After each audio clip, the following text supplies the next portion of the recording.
It's 9 o'clock, and I'm going to tell you why I am still alive.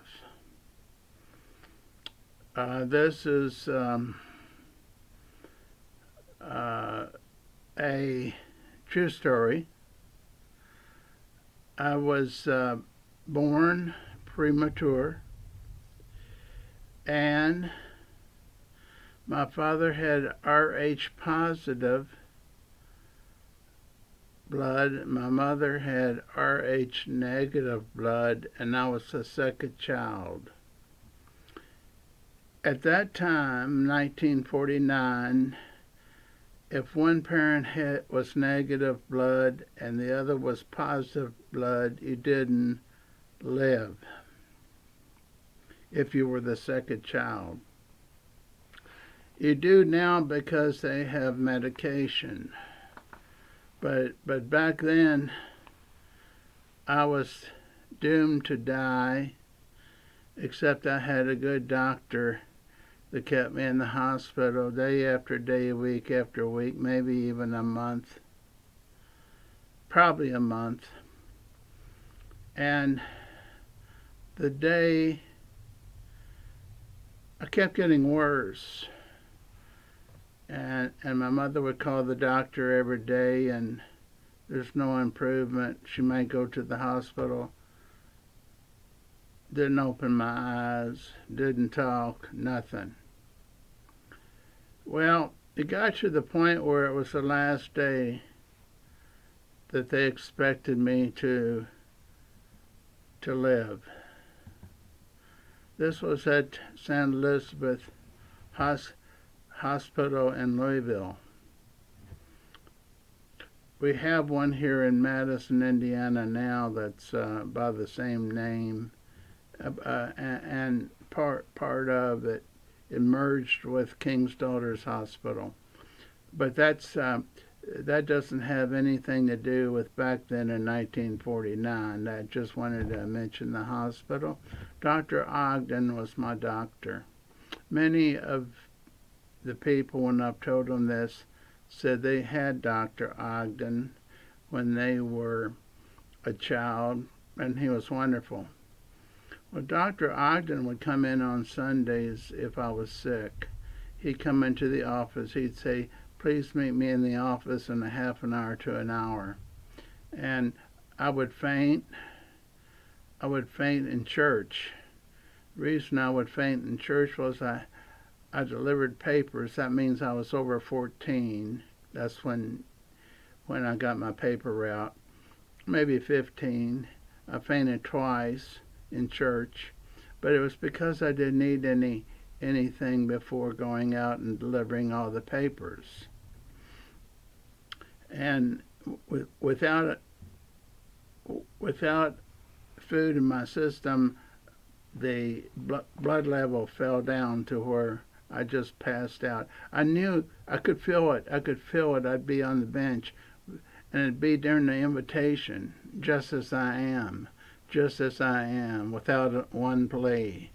I come forward. That song is the one I remember. And all of a sudden, things would start getting quickly, fuzzy black. And then I knew what was going to happen, and I was out. I fell right in the floor, in front of the place I was sitting, and they carried me out. They carried me out each time. I was embarrassed because they kept on doing this, carrying me out while the invitation and that song was going on. And I'd wake up before they got me out the door. And then Dr. Ogden would be called, and he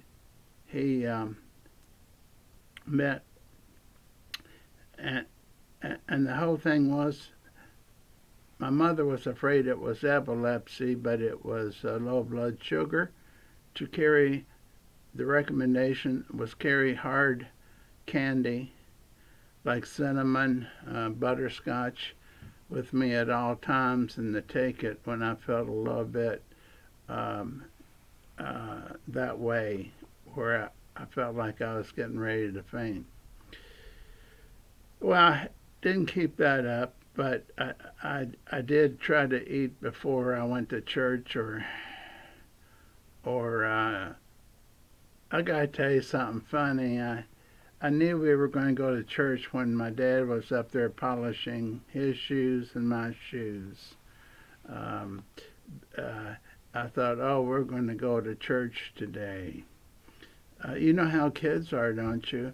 You either love to go to church, or you you you think, oh my gosh, uh, I can't get out of this. And a lot of it has to do with the preacher speaking an adult language, and uh, maybe you can't follow what he's saying, or you don't want to because you're young and agitated. Okay, so anyhow, I mention that because see, I lived as a result of my mother and dad being a Christian, and them the night I was supposed to die. I hadn't left the hospital yet. The night I was to die, my mother went to hear this speaker who was a healing speaker, or I guess you could call her a preacher or evangelist, and it was in a park, and that way more people could come in and listen to her. And she called forward to anyone that wanted prayer. This is how I was told. And my mother said, my baby's going to die tonight, but if God can save him, I don't have to go forward and have her put her hand on my head and pray. If God's going to heal my baby, he'll do it anyhow. So the next day,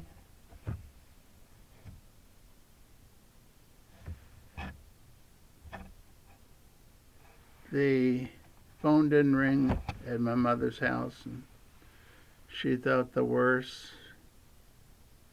She was afraid to call the doctor because of what she knew was going to happen, and that was going to be I was going to be dead. Before he went out of his office, he called my mother and said, Mrs. Wortham, you didn't call about your baby today. She said, I was afraid to. He said, something happened late last night.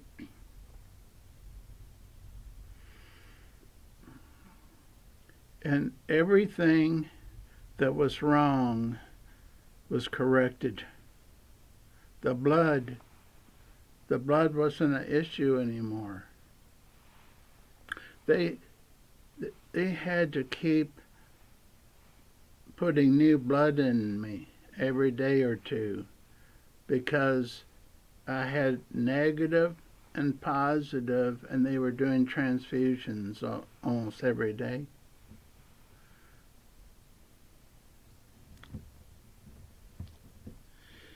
Well,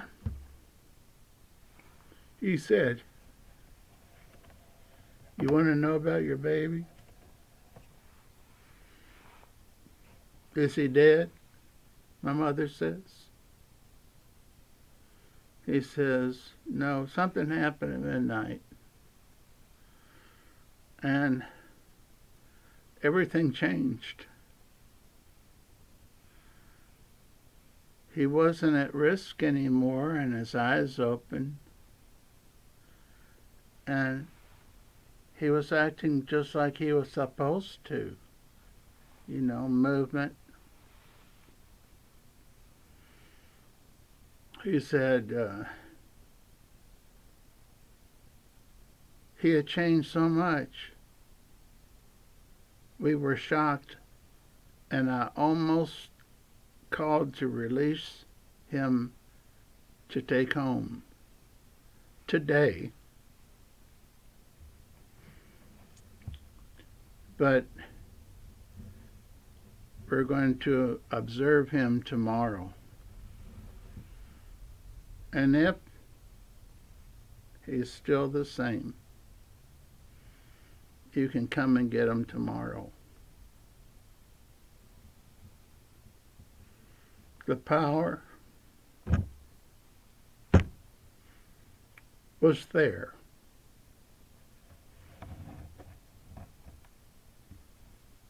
Can we call it God's power? Was there. And the woman said, ask God to heal.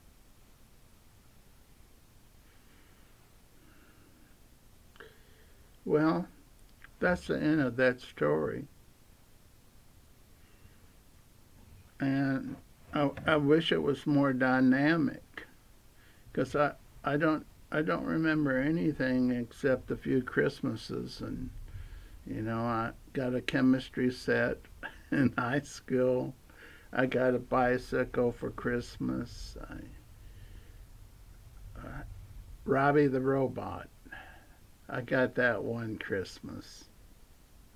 I had a dog named Tippy, German Shepherd. I used to say he was my only friend. I didn't have many friends, okay? I was shy. So Tippy and I hung out we had about an acre of land. My dad built the house. We'd make a garden. We'd make a garden in the summer. We had this guy, my dad's friend, had a mule.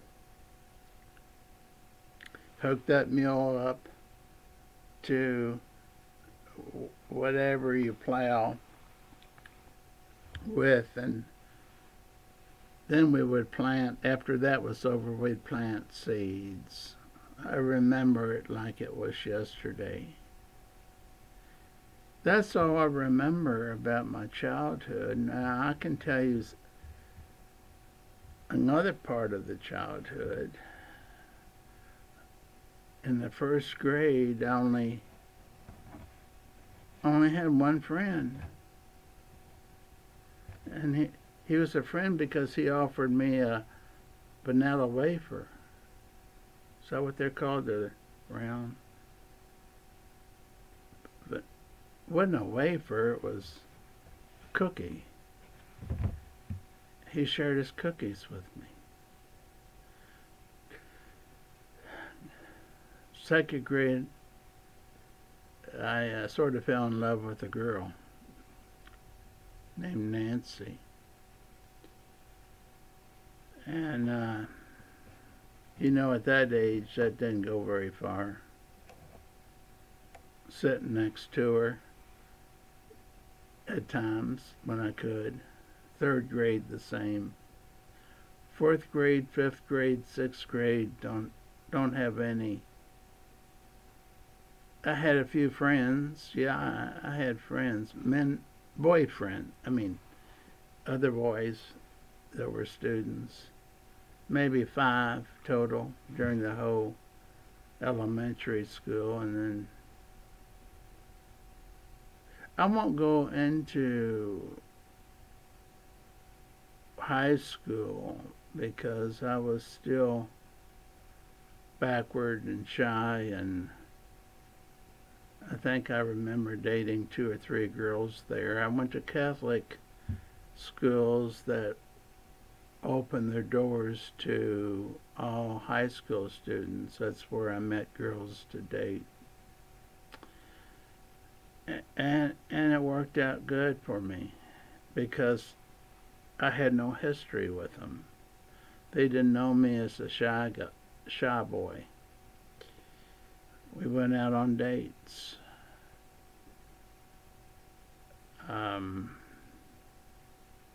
Good dates, country clubs, roller rinks. I can't think of them all because it's been so many years ago. So, the whole purpose of me being on tonight was to tell you one prayer.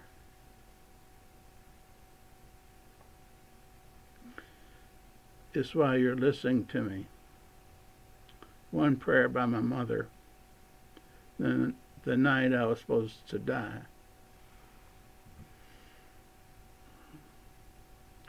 The denomination doesn't matter, but I think I remember it being Episcopalian. I'm Baptist, so that didn't make any difference. My mother was Baptist. It's a God thing. It's not a religion, church thing. You don't have to be Pentecostal and to, even though that's what they preach, all sorts of healing. And well, if you look on YouTube, you'll know exactly what I mean. But the thing is, that's not the way I roll. I like the go direct to God. And apparently my mother did that night. Well, that brings us to the end. Just wanted to let you know that when you're in severe trouble, there might be help for you. And there was for me. God bless you all. Thanks for taking the time to listen to me. And we're going to talk again maybe tomorrow if I get a good idea like this one. God bless you.